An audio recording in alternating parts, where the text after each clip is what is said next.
Oficina de Comunicación Social de la Arquidiócesis de Jalapa. 10 años contribuyendo a la evangelización. Me da mucho gusto que el Padre Manuel nos haya recibido en la Rectoría del Espíritu Santo y bueno, vamos a hacerle algunas preguntas para compartir con todos ustedes en Shalom TV. Padre, muy buenos días. Nos da mucho gusto saludarlo, Padre Manuel. Sabemos que su trabajo es incansable y a manera de homenaje a los grandes sacerdotes y fieles sacerdotes que hay en nuestra arquidiócesis, quisimos venir a hacerle unas preguntas. Bien. Empiezo, ¿de qué manera sintió usted el llamado al Señor, al sacerdocio? Pues mire, el llamado, el Señor lo da de diversas maneras según cada uno de nosotros y se va dando de maneras distintas. En mi caso fue ciertas circunstancias, no una sola, sino que y lento, muy poco a poco. Yo desde niño fui acólito con los padres jesuitas en mi pueblo natal. Sin embargo, nunca sentí el llamado.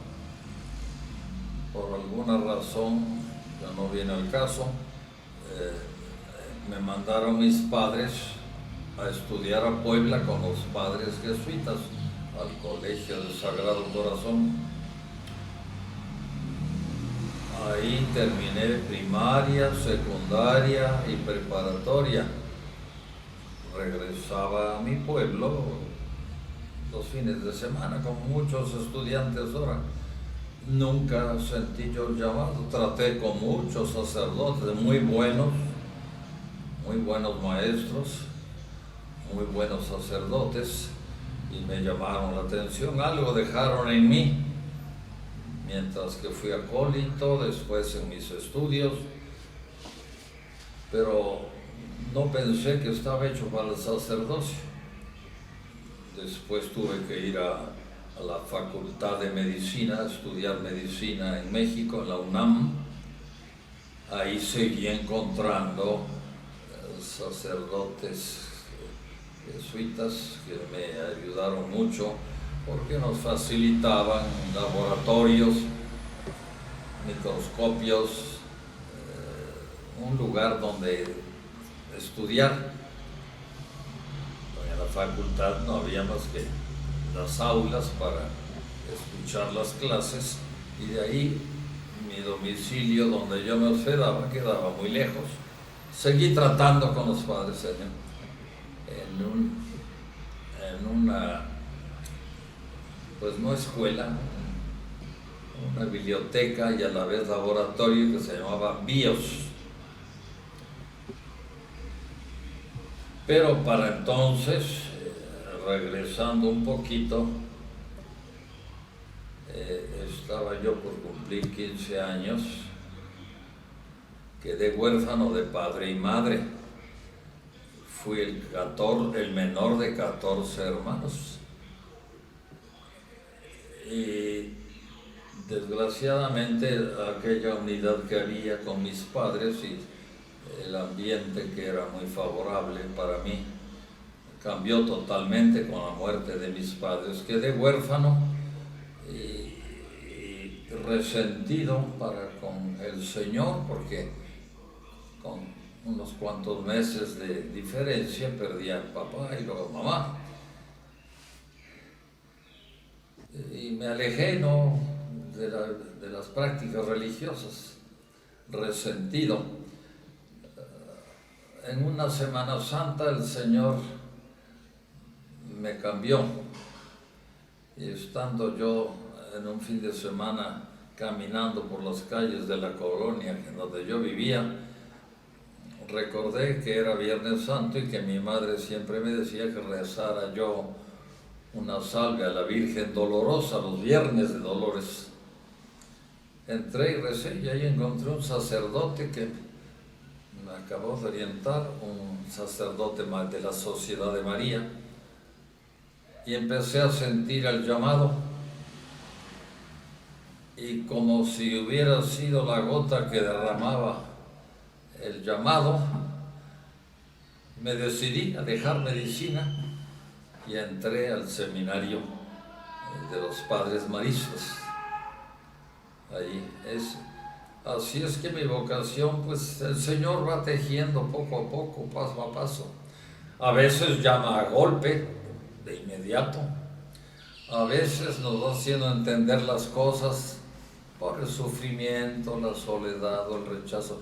Yo pienso que, se lo he dicho a muchos seminaristas que he tratado, se lo sigo diciendo todavía, hay que estar atento porque el Señor está donde menos lo piensa uno.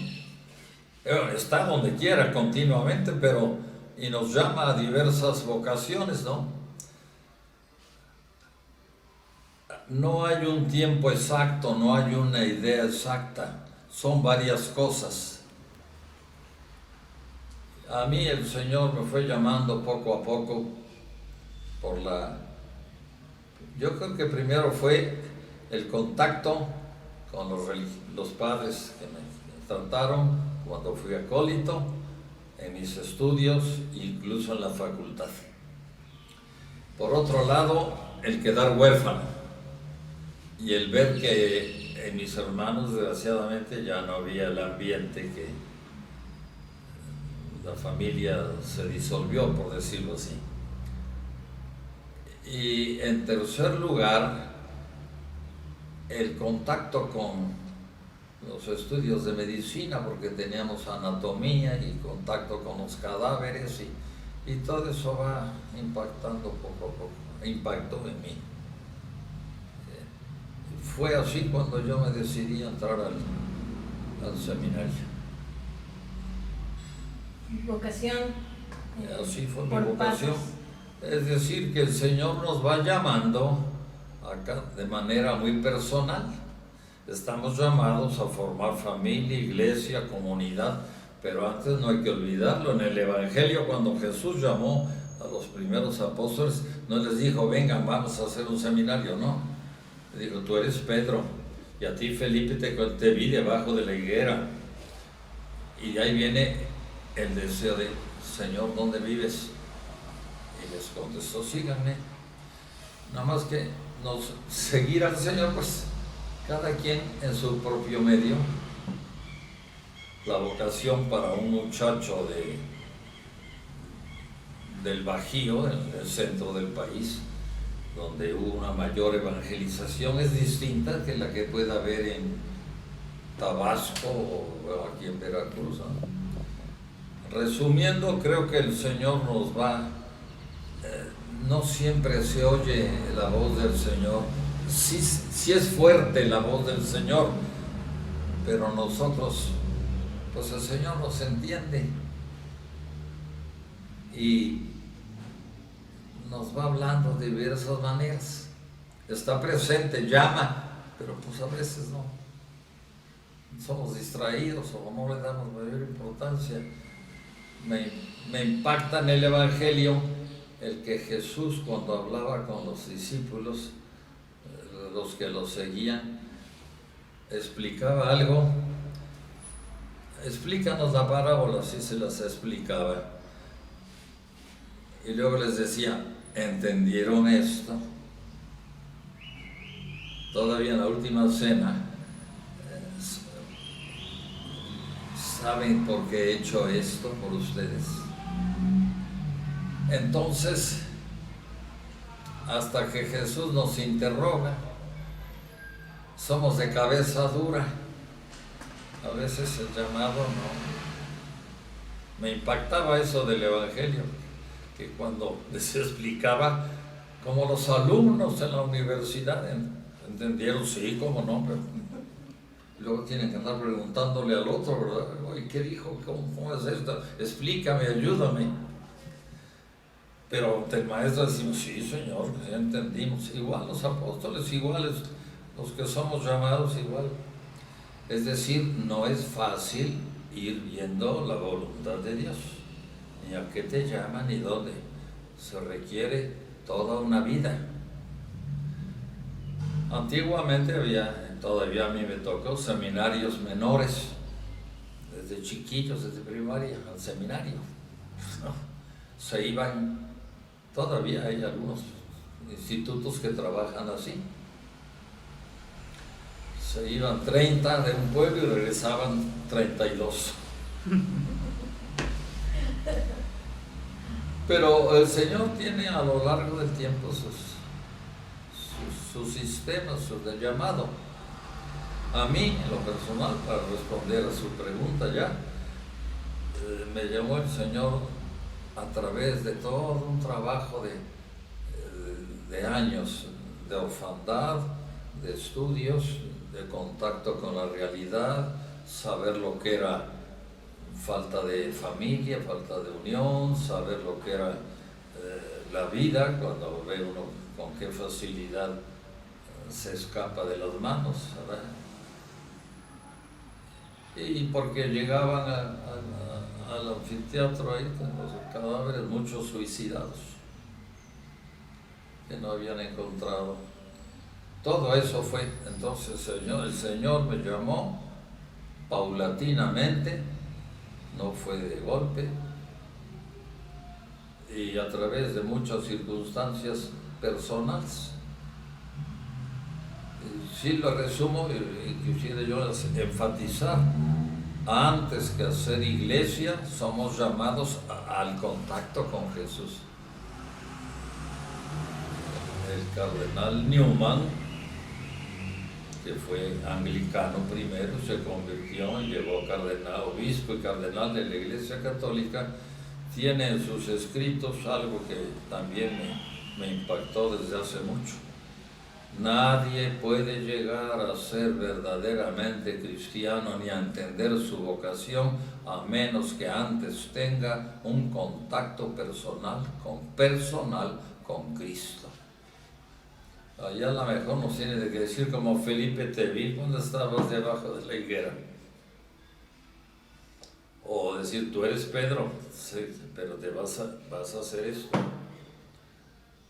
Entonces, hay un llamado personal. Ahora, ¿a qué nos llama? Ya es otra cosa.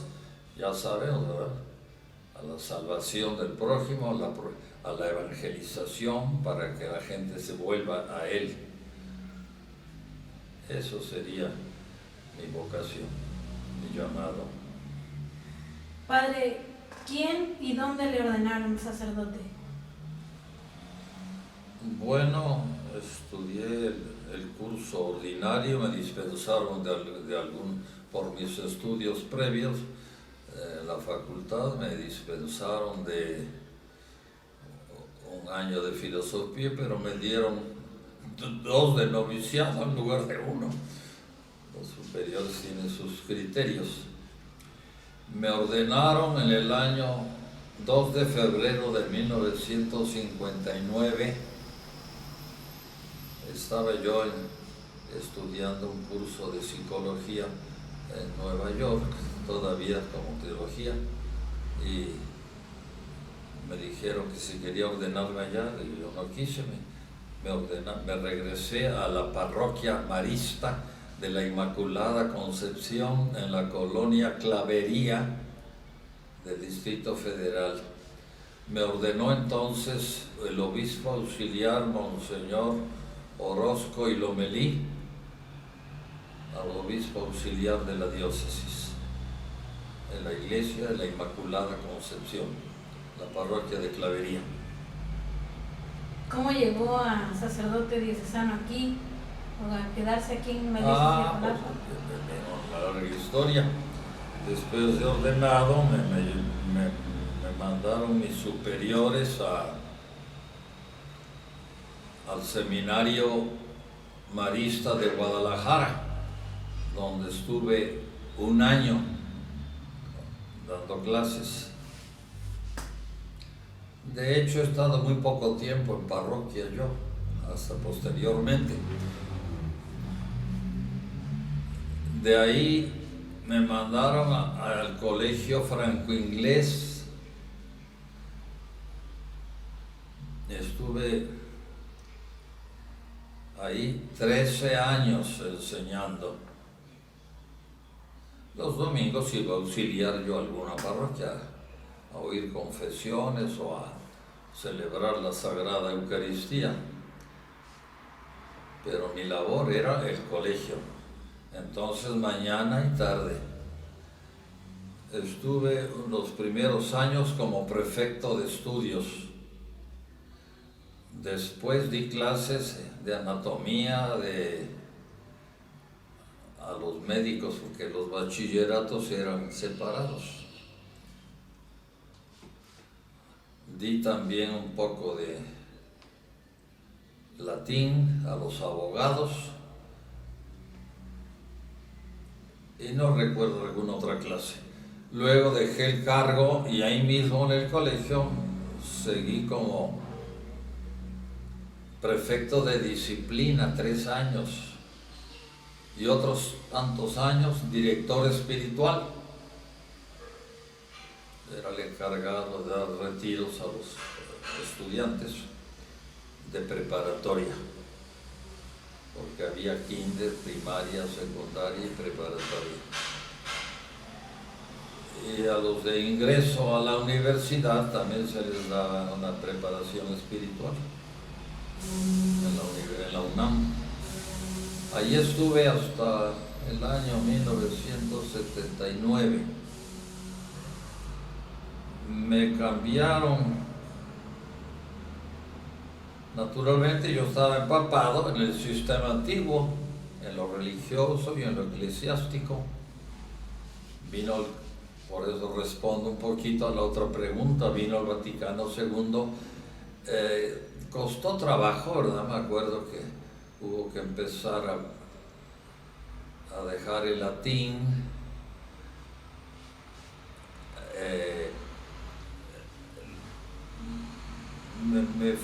Me nombraron a mí en el 78, 79 párroco por primera vez en una parroquia marista que se llama Nuestra Señora Reina de la Paz, en la colonia Anzures. Pero ahí tuve choques con mi provincial, que había sido compañero mío de formación, sobre la manera de llevar la parroquia. Y hubo siempre desavenencias, choques, ¿no? Por quien diga golpes, no, pero sí fue contrario, pues, a todo lo que yo había vivido, en el sentido de que ellos no cambiaban fácilmente. Y les parecía que yo, como empecé a poner las misas con muchachos, guitarra, y se me pasó la mano tal vez, porque de ofertorio poníamos caminando, se hace camino, todo aquello que andaba Serrat, y no le pareció al cardenal, a Monseñor Miguel Darío Miranda, cardenal Miranda, me llamó la atención, los superiores también. Yo creo que me faltó a mí estilo para ajustarme a lo que pedían los superiores. Y mi carácter pues siempre fue difícil, ¿no? Hasta la fecha tengo fama de ser el gruñón, el regañón, no sé qué. Y me llamó la atención de golpe en público, no me pareció bien, y le dije, bueno, me dijo fuertemente mi superior, usted no sirve para gobernar.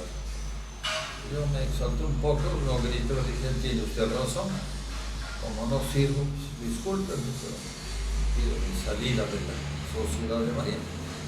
Escribí a Roma, me dieron lo que se llama exclaustración canónicamente.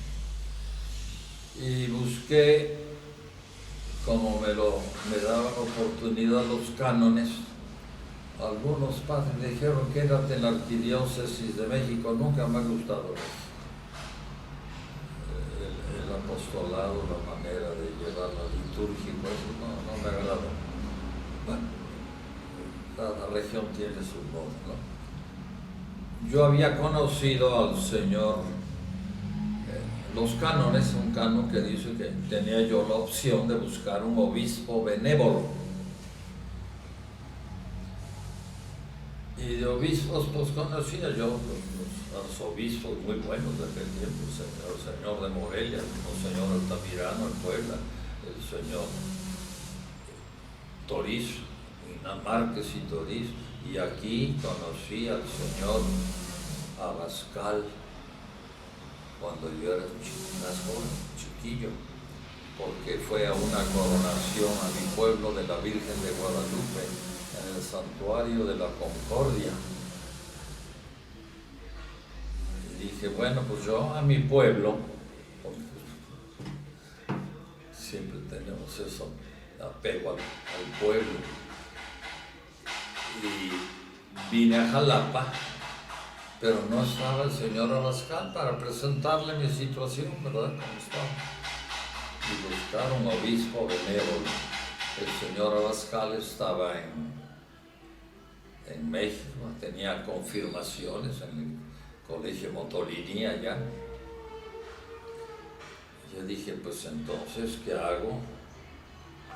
Y hoy sábado vino a la diócesis apenas. Y dije, pues voy a ver al obispo de Papantla. Ayer acababa de ser nombrado el señor Obeso. Y le dije, señor, ¿qué pasa esto? Y yo, quedé a manera de probación, como lo mandan los cánones, durante un tiempo, sin estar incorporado definitivamente a la diócesis de Papantla, porque el derecho canónico manda que primero un tiempo de experiencia para ver si va uno del ancho, imagínate. Estuve en Papantla, estuve en Teciutlán unas semanas, donde residía el señor Obeso, y le dije, señor, pues yo quisiera ir a misiones con los totonacos allá arriba. Dice, no, primero vamos despacio, me dijo, vamos a ver dónde puede usted trabajar. Yo no volví ya a México, me quedé experimentando en Papantla, y me dice el señor Obeso, mire, va a ir a ver un poco cómo es la sierra. Bueno, ¿cómo no? Entré con él varias veces a lo alto de la sierra, Cosquihue, Coyutla, Chumatlán, lo más alto de Totonacapan. Ahí él confirmaba, yo lo acompañaba, otros padres también. Y un día al bajar le dije, señor, pues yo quisiera quedarme. Me dice, no, pero lo necesito que abra usted un seminario, el seminario de Papantla, que en tiempo de la persecución desterraron los papantecos de la masonería y los enemigos de la iglesia, al señor obispo Corona. Se cerró el seminario que apenas empezaba. Y dije, ándale, pues abrir un seminario pues no es fácil. Así es que ahí empecé a construir. Los padres a veces critican, tienen su opinión, no dije, mal de piedra, pero luego cuando ve que ya es construida, vienen corriendo. Cuando ya está hecho, es necesario construirse, porque no voy a meter los seminaristas debajo de las palmeras, ¿verdad? Se levantó el seminario de Papantla y ahí me quedé hasta que el señor obispo Obesos fue trasladado a auxiliar del señor Abascal en Jalapa. Vinieron otros obispos con otros sistemas, otra mentalidad, ¿no? Y me dijeron, fue el tiempo en que se hizo el seminario colegiado interdiocesano en Teciutlán, y pues ahí va Jiménez de vicerrector. Tuve que dejar a pesar mío, que yo, pues al fin y al cabo lo que uno inicia se apega uno a eso. Pero obedecí, me fui después de 2 años o 3 que trabajé en Papantla, dejé el seminario en marcha, pero me dijo el obispo, déjelo, usted sepa Teciutlán. Teciutlán en 1 año no funcionó muy bien el interdiocesano. Después de mí vinieron otros padres, pero no marchó bien. Se hizo el intento.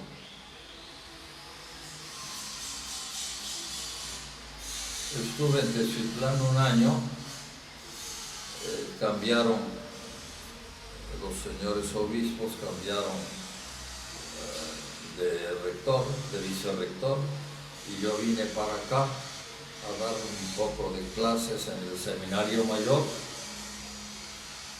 donde tuve de alumnos. No, mis alumnos ya son señores canónigos, todos son gentes de altos protocolos. Después vine a ver al señor Abascal y le digo, señor, ya no soy útil en Teciutlán, porque pues cambiar, date unas clases aquí y te vas a ir a buscar una iglesia que está por allá al fondo del Murillo Vidal, que era todo desolado, pura hierba, no había nada. Allí hay una obra que está haciendo el padre Bonaventura Campos, se llama María Madre de la Iglesia. Te voy a nombrar párroco de él. Ahí fui a dar la párroco. Luego, pues, de comodín, andaron con muchos más. De modo que, bueno, pero para volver a la pregunta, era eso de, me costó trabajo adaptarme, o me excedí tal vez en esto de entender el Vaticano II. A algunos les costó trabajo el cambio, a mí se me facilitó demasiado en la liturgia y en otras cosas, y tuve diferencias con mis superiores. Pues me di cuenta de que no podía yo dar mucho ahí. Y quizás un poco exaltado, precipitadamente, digamos, no exaltado, pedí mi exclaustración y pasar a la diócesis. Primero en Papantla, tentativamente, luego en Jalapa, después de estar en los seminarios de Papantla, el señor Abascal me incorporó a la arquidiócesis de Jalapa. Fue él el que me dio entrada en Jalapa. El señor, de grata memoria para mí, un obispo benévolo, el señor Emilio Abascal. Y después ya me tocó el señor Obeso, distintos cambios, porque pues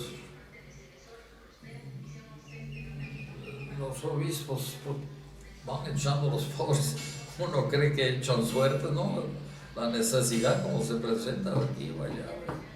He andado como chapulín por varias partes. Y metido usted aquí ya a los 84 años. Y trabajando mucho. Con 83 años de vida y 54 de sacerdote.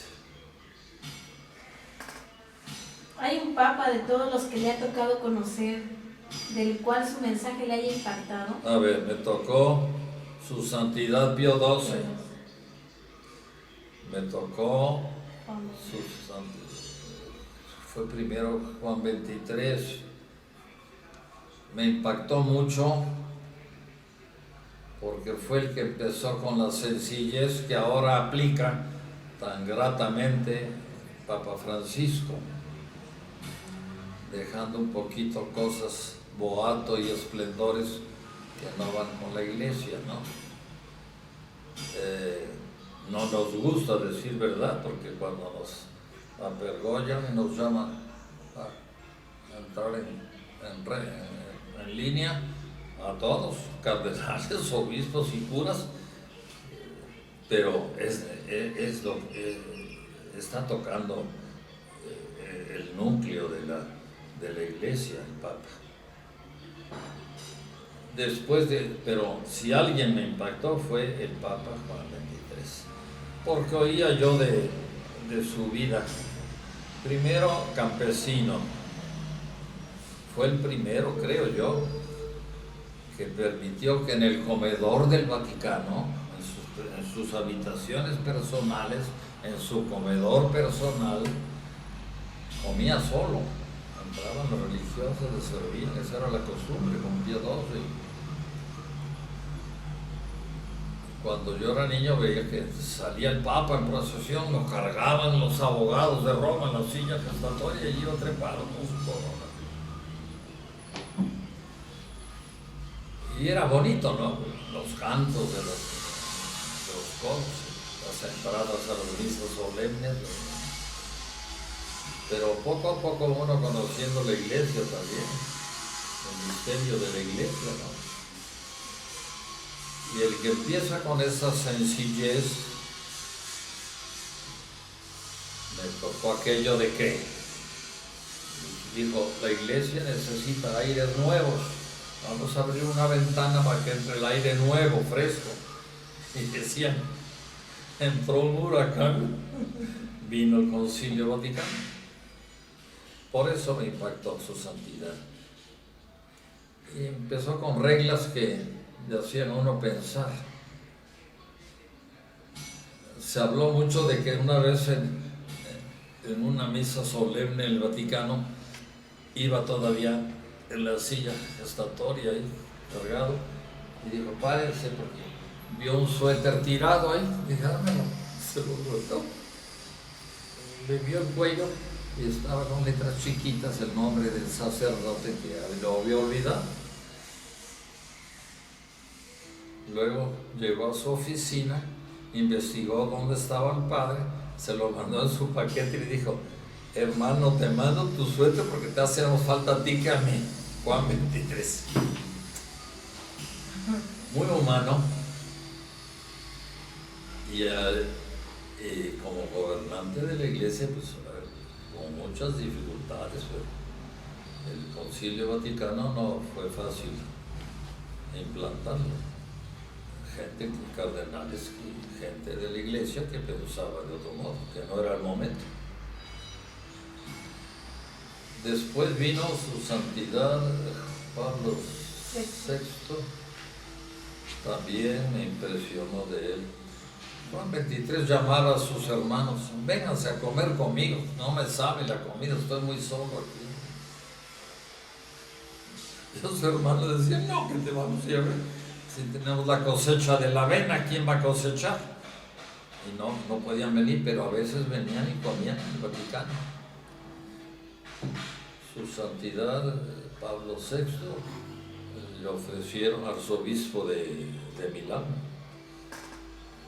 de Venecia, no, de Milán, y le obsequiaron los empresarios y los católicos una corona triple de oro, enorme, que pesaba mucho.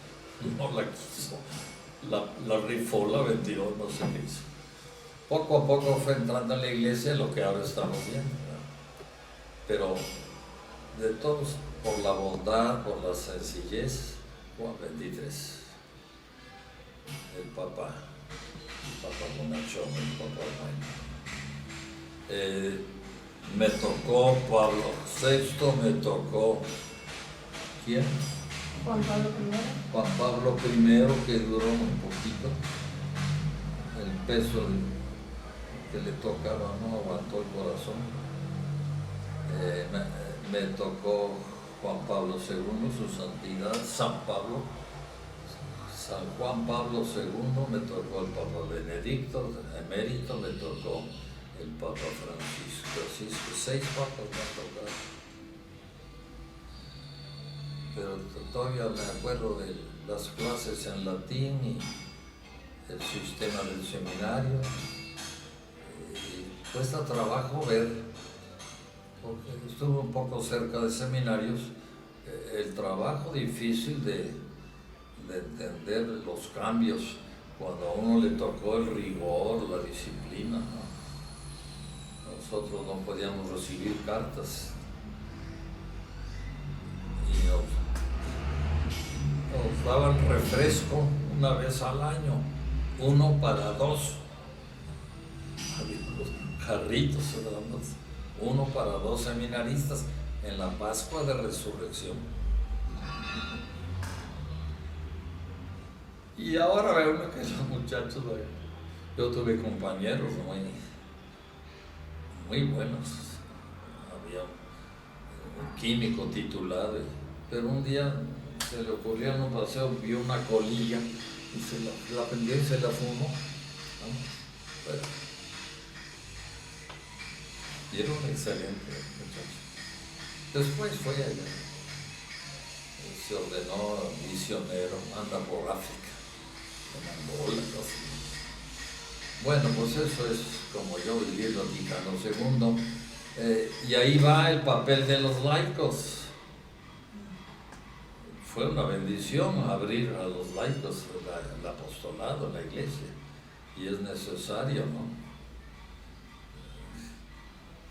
Pues el Evangelio ya decía, ¿no?, que había los apóstoles que convivían diario con Jesús, y los discípulos que lo seguían, y otros que lo seguían, mujeres que a veces seguían, y otros que no estaban todo el tiempo con él. En mi tiempo había lo que se llamaba el autoritarismo clericalismo. El señor cura decía y hablaba. Y era necesario romper eso. Pero como en todo, mire, hay extremos en todo.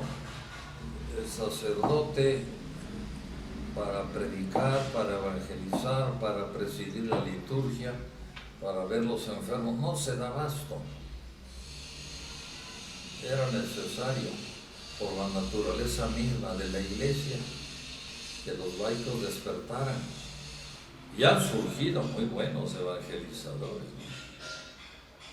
En las mismas congregaciones religiosas fueron cambiando sistemas, y hay señoritas que trabajan en la universidad, en el gobierno, pero son religiosos. Institutos seculares se llamaban antes, hoy se llaman otros nombres, pero en fin.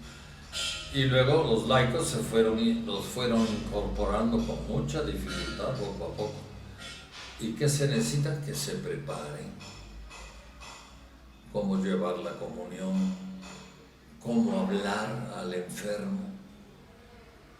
Porque pum pum, ya mire, pum pum, el cuerpo de Cristo, amén, vámonos, ¿no? Por eso digo, queda mucho por hacer. Nuestra diócesis tiene gente que está trabajando muy bien en eso. Esa es la pregunta, ¿cómo veo los laicos? Necesarios, muy necesarios, por la naturaleza misma de la iglesia. No les estamos otorgando un privilegio, estamos reconociendo su papel, pero sí hay que prepararlos. Hay que poner más empeño en la preparación de los laicos. Me da la impresión que, repito, por la necesidad, en ocasiones tal vez la pereza nuestra nos lleva a no formarlos bien, nos precipitamos. Pero admiro, por ejemplo, a veces voy a las tomas de posesión de los padres que conozco, que me invitan, y veo las niñas de acólitos, ¿verdad?, muy preparadas, y ya saben que es un cáliz, y oyen con respeto la predicación del obispo y todo, y me da mucho gusto, porque yo de niño, le digo, empecé a sentir el llamado, aunque no me daba cuenta, cuando fui acólito con los padres. Y pues ojalá podamos seguir trabajando. Los jóvenes, ya los que vamos a salir, ya no hacemos mucho, hacemos lo que podemos. Y la última, ¿por qué invertir? Bueno, no la última porque le voy a hacer otra después. ¿Por qué invertir en construir o remodelar los templos? ¿Se requieren templos dignos? Mire, en la iglesia hay carismas. ¿Ha oído usted hablar de los carismas? Aunque todos trabajamos lo mismo por el Evangelio, por la iglesia, por amor a Jesús, por la iglesia de Jesús. El Señor dice en la Escritura, ¿quién le dijo a David, eres tú el que me vas a construir un templo a mí, si todo es mío? Sin embargo, Salomón construyó el templo y el Señor dijo, este es mi lugar, aquí me quedo. Y en el medievo, con la arquitectura clásica esta que se llamó arquitectura gótica, decían, este templo tiene algo de eso. El techo es como las manos del Padre que nos recibe y nos hace sentir su presencia. Necesitamos sentir la presencia de Jesús. Necesitamos que tu cuerpo sea pan, que yo lo mastique y que yo saboree el vino en su sangre y que yo sienta en el silencio la oración que está cerca de mí. Cuando todavía leo la Escritura y por ahí en el libro del Eclesiástico, de los Proverbios, no recuerdo la cita exacta, pero dice, el bien no hace ruido, pero el ruido no hace bien. Entonces estamos en silencio y por eso los retiros, venga usted a retiro, al encuentro con Cristo, siéntalo usted. ¿Por qué? Porque en la cotidianidad no lo percibes, se te olvida. Entonces el templo nos es necesario. Es que, dicen los evangelios, en la Biblia está condenado, sí, pero no está condenada. Moisés tuvo que levantar una vara para acabar con la plaga de serpientes y conservaron en la vara de Moisés y la tumba de Abraham desde el principio. Y al Señor le agradó el templo de Salomón, aunque le había dicho a su padre, no necesito que me des nada, pero esto es mi casa. Ahí escucharé en el Nuevo Testamento todo el tema del templo en la Biblia, ¿no? No sé si los padres leen eso, pero a nosotros nos enseñaron la Biblia por temas, el tema del agua, el tema del fuego, el tema de la alianza. Pasábamos exámenes sobre eso. Te toca examen sobre el templo. El templo, bueno, el templo en el principio era aquí, pues, una cabaña para guardar el arca de la alianza. Y de ahí vamos subiendo hasta el templo de Salomón, magnífico, al reconstruido, 2 veces reconstruido de Jerusalén, hasta que Jesús dice, destruyan este templo. Y San Pablo nos dice, tú eres templo. Y tú no eres fantasma, tienes huesos, ¿verdad? Y con la carne y debilidades necesitamos los templos. No podemos exceder, ¿no?, en el lujo de los templos, ¿sí? La naturaleza humana tiende a dar a Dios lo mejor y a veces también para nosotros. Y la gracia es transformante. A este lo transforma como Él quiera, a ti como y a mí como. Y nos da carismas. Y hay quien tiene el carisma, dice San Pablo, hay unos que son médicos, otros maestros, otros consejeros y otros con mal de piedra también.